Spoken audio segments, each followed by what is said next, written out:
Hello, college football fans. Welcome to episode 171 of College Football Throwdown. I'm your co-host, Alex Schmitz, and today I'm joined, as always, by my dad, Peter Schmitz. Hello, college football fans and Husker fans. Hello. And we are here for our spring update. It's been a while since our last podcast, right after the national championship game.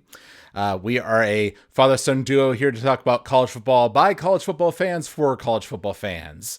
And for this podcast, we'll be focusing exclusively on some national topics, kind of closing the circle on the coaching carousel that was still spinning wildly last time we did a podcast, as well as some of the big updates that have happened in the national world of college football since January.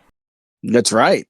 There's lots to do, or I should say lots that has been going on. Yes, and we'll be doing another podcast on the Husker-specific news because there's a lot of shakeups there as well.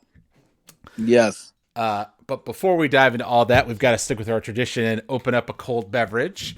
I've got my last Japanese Sapporo beer here. And I am drinking the newest beer being offered by Yuengling.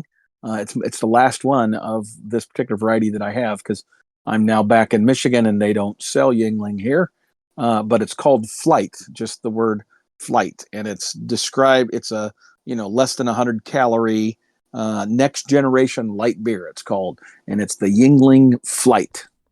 Interesting. All right, cheers. Yeah, cheers. I tell you, down in Florida, they were doing a ton of marketing on this product, so it's going to be interesting to see how it is, received in the marketplace because they sure are putting a lot of effort into it.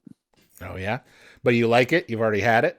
Yeah, it's nice. I think it's a little lighter than their Yuengling Light. Like it's lower calorie and tastes maybe a little lighter. Yeah, it's a good entry. It's very much going to be like a Miller Lite. I would say it's very similar to those kinds of flavors. All right, there's Dad's beer review for you all out there. There you go. So as I mentioned, our last podcast was right after the national championship game, and we were still in the throes of what was going on with Alabama after the retirement of Nick Saban.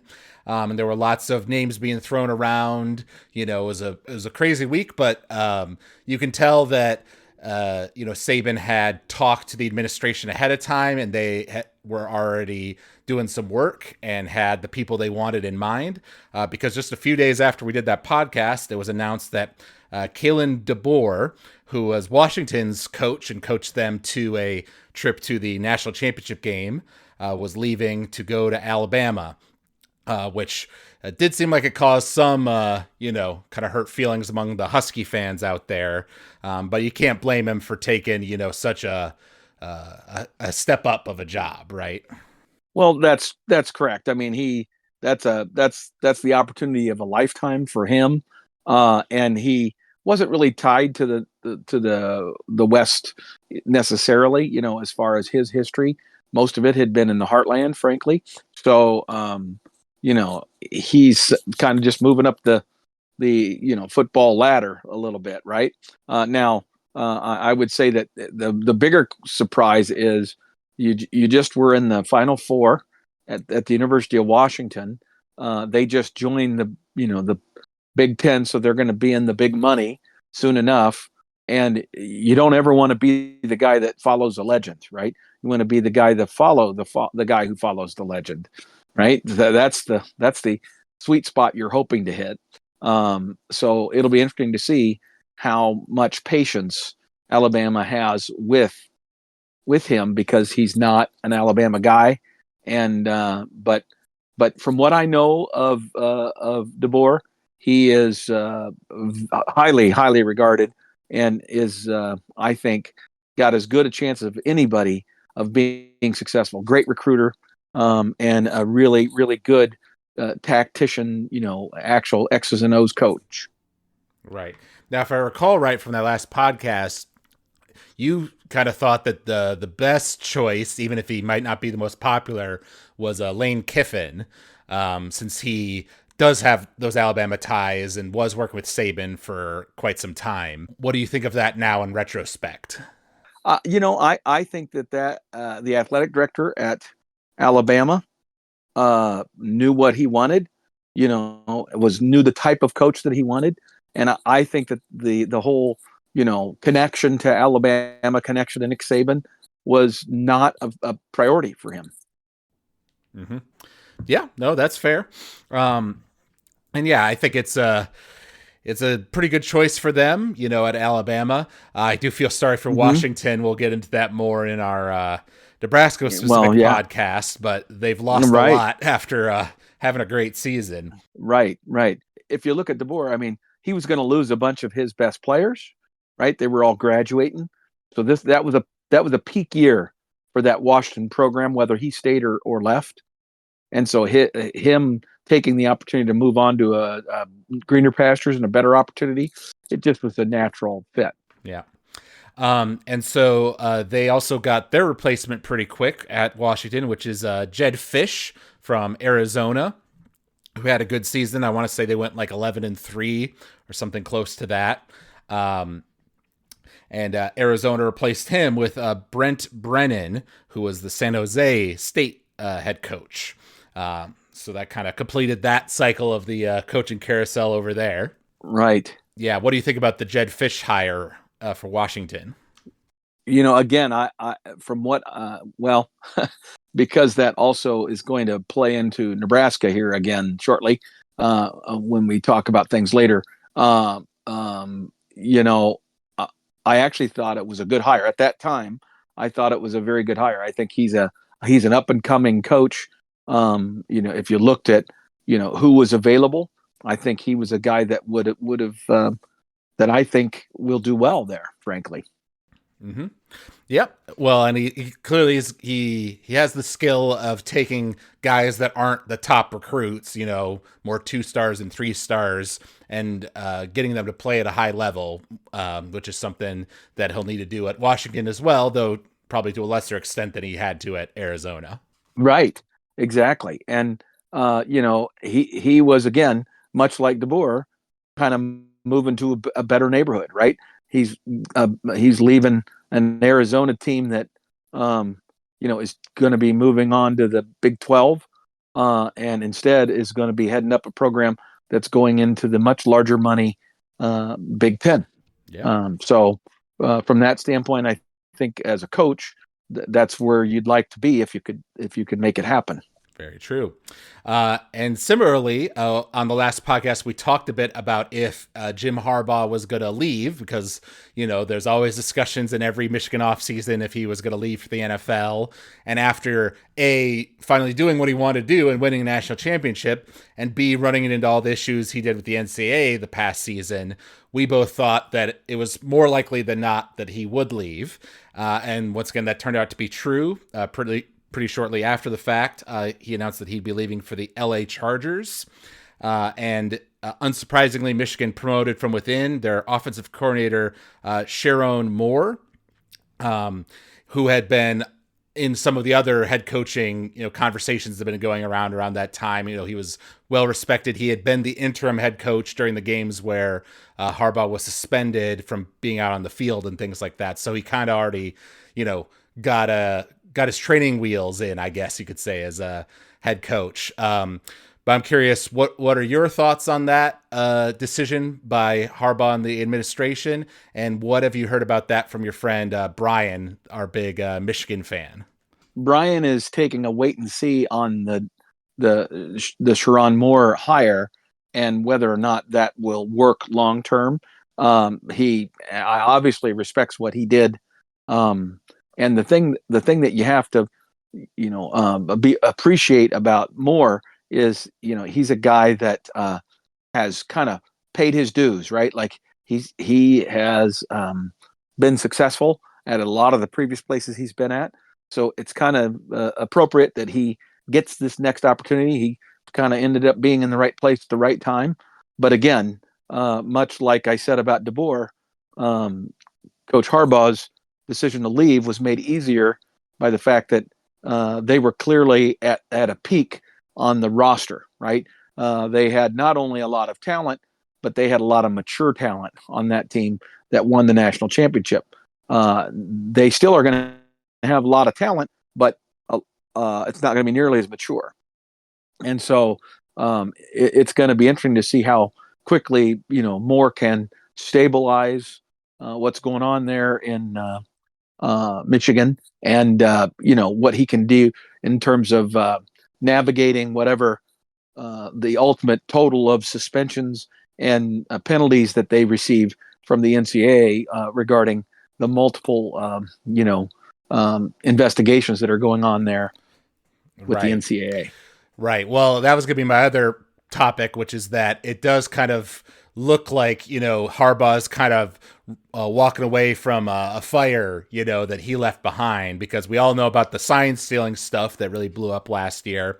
But just this week, it was announced that the NCAA was putting down violations and penalties to Michigan for various recruiting violations that they made, like during the COVID periods, breaking some of the rules there and things of that Right. nature.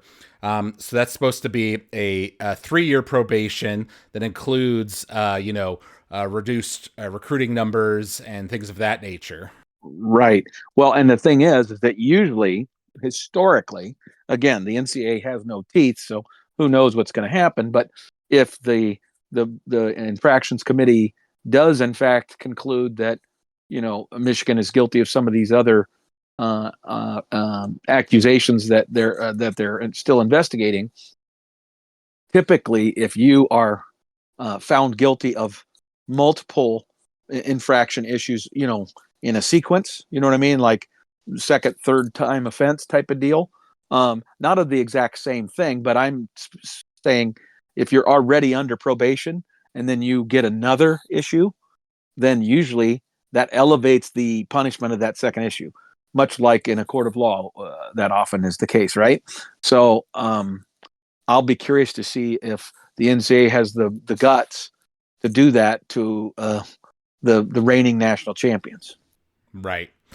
Yeah. Well, I know you've said in the past that it kind of seemed like they were, maybe picking on Harbaugh in particular, maybe because of some of his, kind of personality quirks, like the whole thing about the sandwich, that he bought for a player and things of that nature, which I think is true to a certain extent. But, if there's smoke, there's fire, right? And we know that there was some shady stuff going on, and that Harbaugh's a little bit like Saban, right? In that, he was willing to bend the rules to try to get a competitive advantage.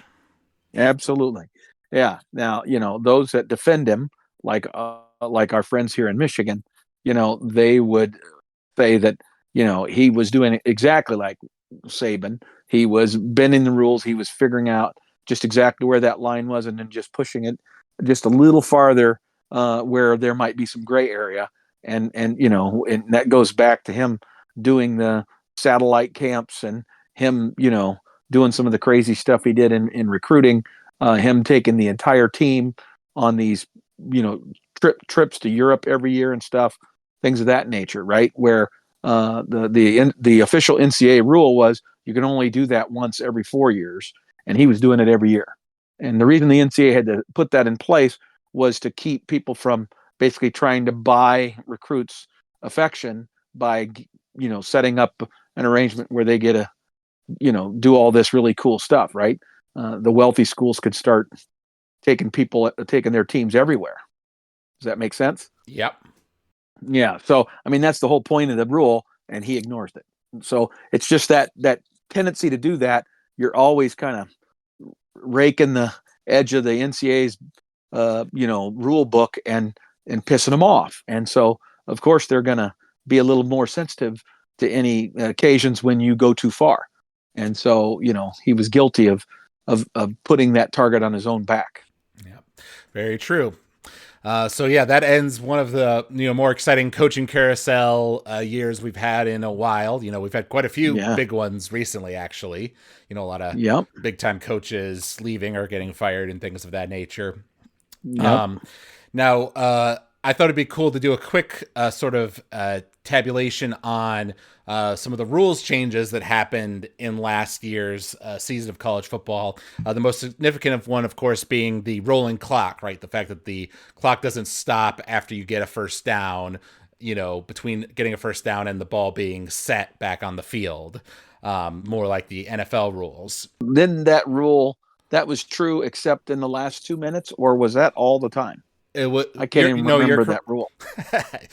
It's already fading. It's been so long since he's watched football, folks. No, you're correct. In the last 2 minutes, it went back to the old rules. Okay, gotcha. Yes. So I found this helpful article on a website called blessyourchart.com, which is seems to be more of like a scientific website, than football or sports, and this guy, put in all the data and tabulated and had graphs and bars, and statistical analysis for 792 FBS games from last season. So I'd say, his numbers are pretty accurate. Yeah, that gives you a 1 year snapshot. Right. And you can compare it directly to like 2022, right? In terms of like, okay, this year we didn't have this rule. This year we did have the rule. What was the change? And so in terms of shortening the game, both in terms of actual time and number of plays, it really had very little effect, was the final result. It cut down the average length of a game by 4 minutes. And in terms of plays, there were basically 2 less plays per game per team. So 4 less plays overall in a game. That was how it averaged out. Our understanding from what the NCAA said about the rule change at the beginning was that the main purpose wasn't to shorten the games. It was to reduce injuries, by reducing the number of plays. And I was not able to find any good numbers of like total number of injuries in 2023 and like seeing if it was, less than 2022 or anything like that. So I honestly don't know if it had any real impact there. But if you're only taking out 4 plays, over the course of a whole game, I can't believe it would have that drastic of an effect on injuries either.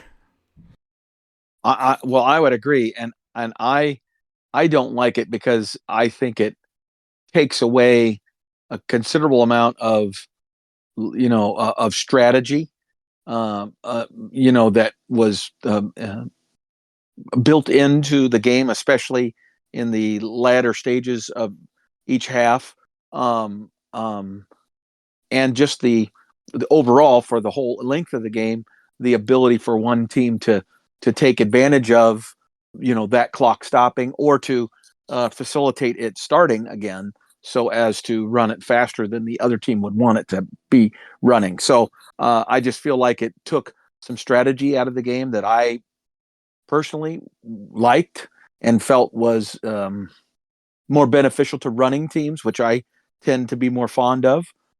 So I never liked the rule. You may recall that from our podcast when it came out. I'm actually pleasantly surprised to hear that it only took 4 plays away, but I still don't like the rule. And if that is the net result, then they ought to go back to the old way, as far as I'm concerned.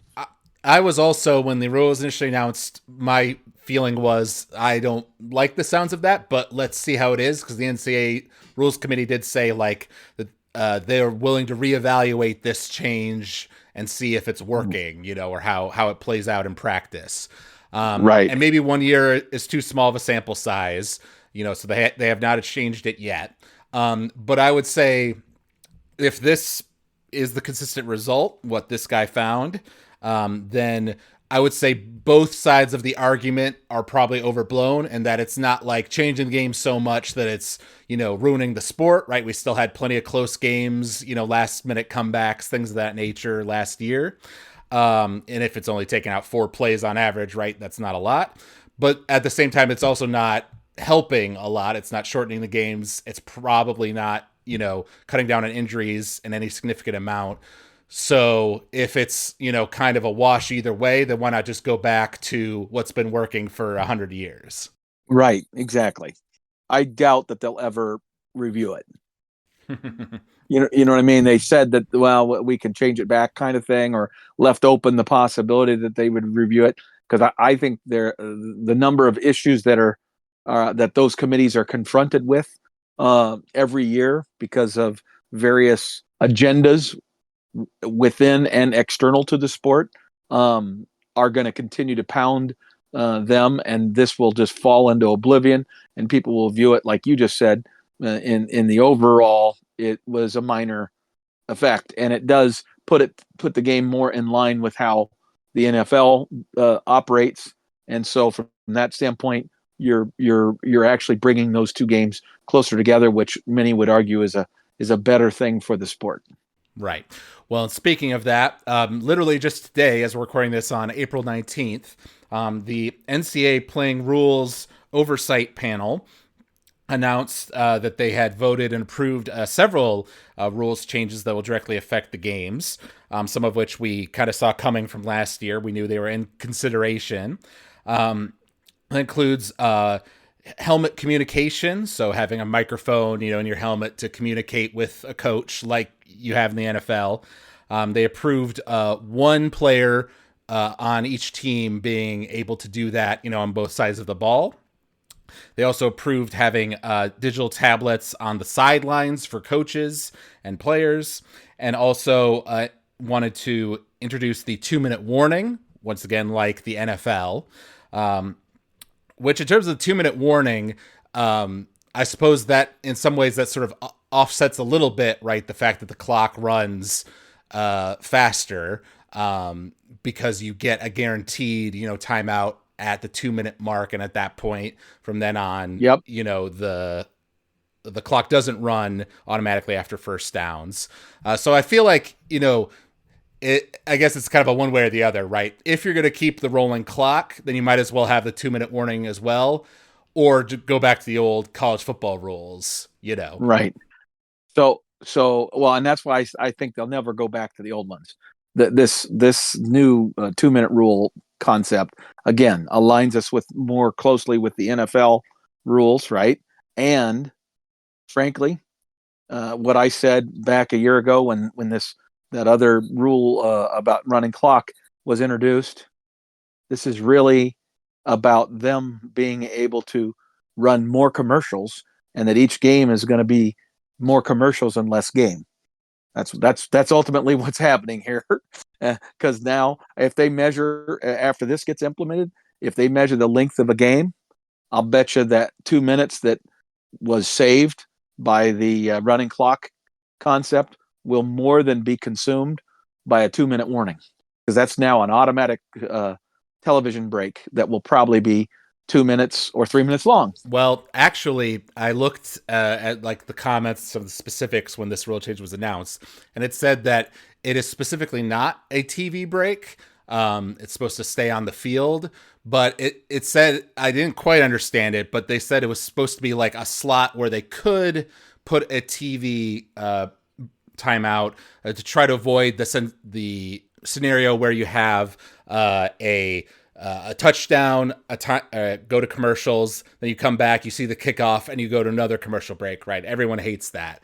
So I guess this slot is supposed to be, a slot that's in there so that you can avoid one of those maybe and put that commercial in this place instead. That's my general understanding of it, but I'm not sure if that's correct. Well, we'll see how ironclad that is, because ultimately, if the TV partners say, hey, we really want that, and it's already a break in the action, then I guarantee you the media partners will win out. Yeah, you may be right there. But in terms of the other implementations, right, tablets on the sidelines and the helmet communication, that both those things were already kind of given a beta test in the bowl games last season. It seems whatever they learned from that was a success. Now, obviously, this whole conversation got amplified by the sign stealing controversy by Michigan from last year. However, it seems that because they're only allowing one player to have it, which will likely be the quarterback or, the lead defensive player, then most likely the teams that want to run a hurry up offense will still have the signs, because they still need to be able to communicate like to their wide receivers, hey, this is what your route's going to be. We're not huddling. Just look at the sign. So it'll probably reduce the signs overall, but not eliminate them. That's true. You are correct. But and it's really hard, with the signs from the sidelines. They would make efforts to block the view of the coach who was giving the signs, or they'd have three people doing the signs, and one of them was the real sign, and the other two were fake. All that kind of stuff, right? I hope that what this does is it motivates people to huddle up more, because now that you've got a guy, he can go into the huddle, put his ears over the put his hands over the ear holes so he can hear it nice and clear, and then he can give everybody, in the huddle, the play, right, the old fashioned way. And so I would really love it if that's maybe one of the results of this, is that it motivates people to eliminate all of their communication, at least on offense, by huddling up. Now, defensively, I think you might still have to have some, because a lot of times, there's multiple calls, right? There's at every level of the defense. The defensive line has one call, the linebackers have another, and the DBs have a third, right? And so, and each of those groups is looking to their position coach to get a signal, and Right. it's all coordinated at some level as well. I don't know how that will effectively be done, unless again they do more huddling, which I wouldn't mind seeing. Right. And you don't really hear about the defensive sign stealing so much, right? Because it's a much Right. greater advantage to know what the offense is going to do, you know. Correct. Whereas with the defense, you can read certain things just from their formations and stuff. Right. And if you stole a defense's signs and then you changed your offensive alignment, the defense can change their defensive alignment. So it's not nearly as useful. So there's not as much fear of stealing them, right, as there would be on the offensive side. So the biggest impact that this will have is on offense. Right. Yep. So, overall, I think these are good changes. Like I mentioned, if we're sticking with the first down rolling clock thing, then having a 2-minute warning makes sense. We hope that it doesn't lengthen TV commercials, but we'll see. And helmet communication, the tablets, both make sense for modern technology. Like you said, it Yep. kind of helps Nebraska because we already are huddling, so we will benefit from having that helmet communication for our quarterback. But yeah, we'll see how it plays out this year. Exactly. Yeah, I'm actually happy with this particular change, and am hopeful that it ends up leading to, yeah, more of a traditional football experience, and it eliminates the whole sign stealing thing for the most part, and I love that. But I still hope that that doesn't mean the NCAA just turns a blind eye to what Michigan was doing, because I as you know, even though I'm not anti-Michigan per se, I would like to see them punished for what I believe was a blatant and arrogant abuse of that process, right? Yes. And then it was the arrogance that led to them being caught, frankly. Right, right. Having, I mean, that guy, Connor, whatever his name was memed to all hell and back last year, right? Because he's just this Right. dude, going on both sides of the field, wearing these glasses and all this sort of stuff. Exactly. Just stupid. Yeah. And then our last national topic is another piece of news that's come down this week that's somewhat interesting, with Colorado and Deion Sanders. With the spring transfer portal opening up this week, he's already had 14 players leave in this 1 week alone, bring up the total since the end of their last season to 26 players who have left. Keep in mind that that just means people that have gone into the portal. They haven't left yet, Right. because not all of them have a landing spot, right? They're just getting into the portal. So some of them, maybe many of them, might find their way back, right? They might Right. end up coming back out of the portal and come back to Colorado if it's mutually agreed by both the Colorado staff and the player. Right. Though I saw, some headline or something with Dion saying like, "What are we losing?" Kind of like downplaying the players that are leaving. So, I'm not sure Dion is the type to say forgive and forget, oh, come back in, after you've kind of turned your back on him. But, from my perspective, it's like, well, you reap what you sow, right? The fact that Dion famously, when he got in, let a bunch of the current players go and brought in a whole ton of transfers, to try to Yep. beef up his team quickly.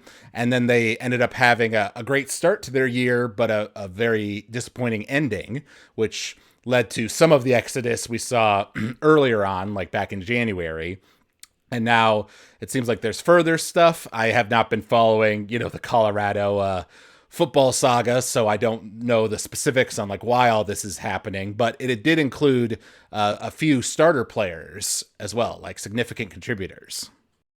Right. Yeah. Yeah. I don't know exactly, the definition of starters a little vague, but yeah, at least five guys, I'm told, of that group are players that contributed significantly to the team last year.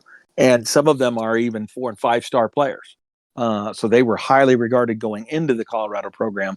And one of them is a guy that just transferred in.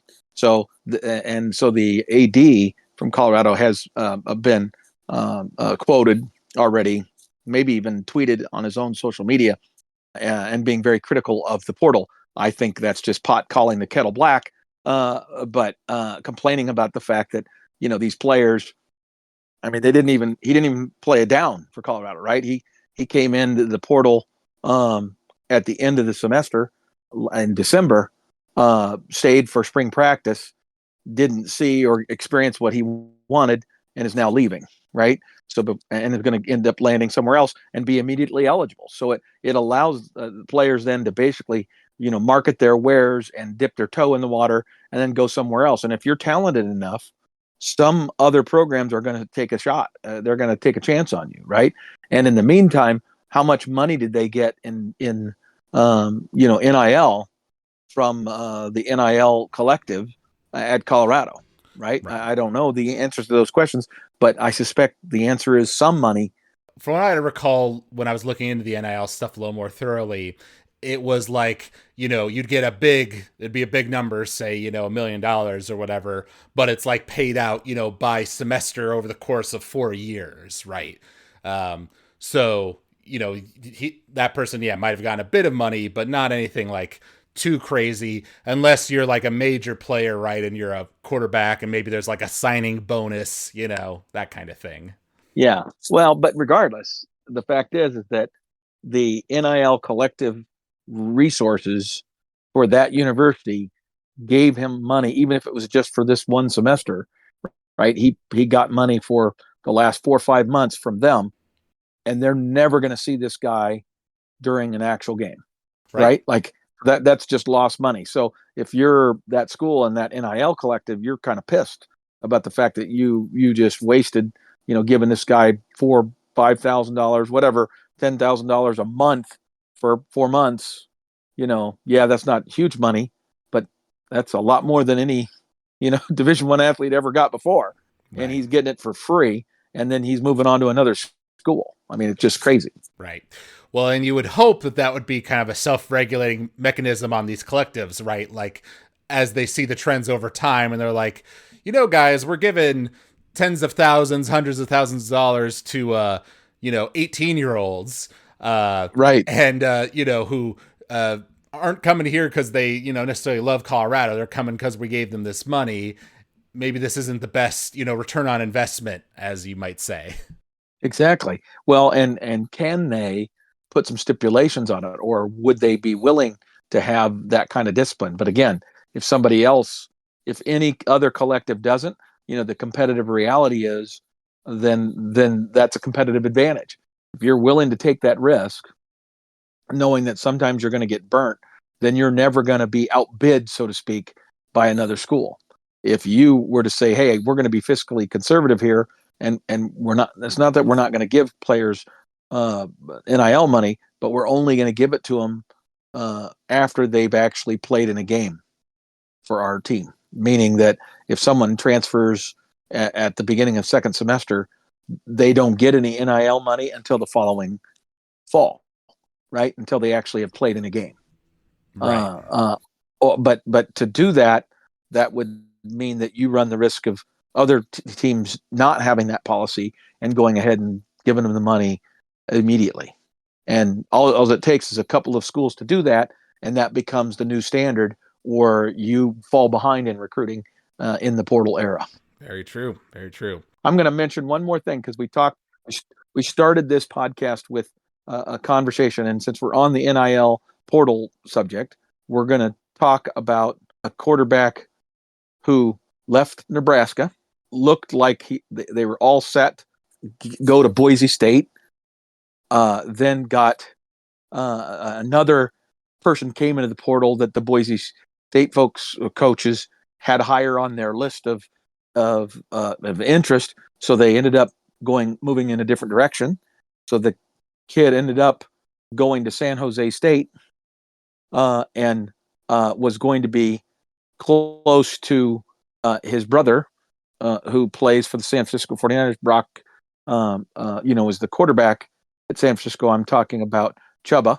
So he ended up committing and transferring academically everything to San Jose State, which is right outside of San Francisco. And then his coach gets the opportunity to go to the Arizona or Arizona State, whichever that was. Arizona. Yeah, okay. Where Fish left. And so now he finds himself stuck at San Jose State. They didn't hire a new coach who is from one of the academies and runs option football. So he's now stuck as a quarterback, right? Or you would think he would be stuck as a quarterback, having transferred, to a school that now is no longer a good fit for him. And then he ends up transferring again. See, right. And that's the musical chairs that this opens up, right? And that's just one example of somebody that I'm familiar with because they were previously a Nebraska player. But I guarantee you there are some other examples of that.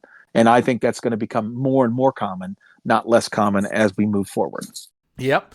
I mean, that's why it was good that you specified earlier, right, about Colorado, that those players were in the portal, but they had not officially left yet, right? Because, right. You're presuming that you'll be able to get, the spot you're looking for, a transfer to a similarly positioned school or one of, what do you want to say, acceptable value to you, acceptable reputation. Right. But a lot of these kids might find that the reality is that school just doesn't exist. They don't have an opening. Right. So, and here's the other thing. I mean, the statistics are starting to be built, and I think the ones that I've seen, and again, I'm going to throw some numbers out there that are things that I think are in the ballpark of the stats that I saw. I don't have it in front of me. The bottom line, though, is that around 55 to 60% of the players who go into the portal actually end up at another institution. Okay, 60%. Now that doesn't mean that they necessarily stay at the level or get to a school that's better or their preferred choice over where they were. It just means that at some point they ultimately make a decision to go somewhere else and continue their athletic endeavors, right? Then there is another percentage, and it's less than 10% that actually return from the portal and go back to the school that they originally were in. And then the other, 30%, right, are people that go into the portal and either never connect with another school or they have to go down to a lower division to get the opportunity to play the sport again. Right. Okay. And in many cases are losing their scholarship money or losing the magnitude of their scholarship money, and their NIL opportunity is greatly diminished if they're going down a level, right? So when those kinds of statistics have 3 or 4 years of data and people begin to realize that, hey, you go into the portal, there's a 40% chance that you're going to end up worse off than you are now. Right. And I hope that will then become an educational tool where some of these young people will be given some clear and concrete, advice about their decisions. Right. And just one clarifying question. So if I'm a player at Nebraska and I have a scholarship, but I then choose to go into the portal and I end up kind of getting stuck there, like you say, I'm the 30%. As soon as I choose to go in the portal, do I lose my scholarship? I'm attending the university still, but I'm having to pay for it out of my own pocket now. I believe if you're already, whatever semester you're in, you've the scholarship is already paid for your semester. Right. So that's why a lot of these guys wait and don't get into the portal. Nebraska didn't start until like January 22nd. They didn't come back from Christmas until like the third week of January, right? There was an extended winter break. So some of the guys would wait until they got back into school. You get into school for 3 days, then you go into the portal. You know what I mean? So there's some gamesmanship you have to play because of the window of the portal and the window of when the school begins the second semester. But ideally, you want to be into that semester and then go into the portal. Okay. Does that make sense? Yep. Then that semester is paid for and you're good to go. Now, I would say that as soon as you go into the portal, I think it's completely legitimate for that school to terminate any NIL money that was coming your way, right? So that happens immediately, I suspect. But the actual scholarship, then you would be on scholarship until the end of that semester. So then you have the remainder of the semester to effectively go out and hunt for a new home. Okay. Well, there you go. There's some education for all the listeners out there. That's right. I didn't know the specifics there myself. So we'll talk more about some national topics as we go further into the off season. We'll be talking about the Huskers next, and we'll surely be coming back with a podcast about the spring game and the results. And we'll see where we go from there. That sounds great. All right. So if you all out there enjoyed listening to this podcast, you can email us at huskerpete13@gmail.com. You can also reach out to us on Spotify if you search for College Football Throwdown. We're also on Apple Podcasts if you prefer to listen to us there. You can leave us a rating or a review. We always love listening to the fans' feedback. So thank you all out there for listening, and thank you, Dad, for joining me for this episode. And until next time, go Big Red. Go Big Red.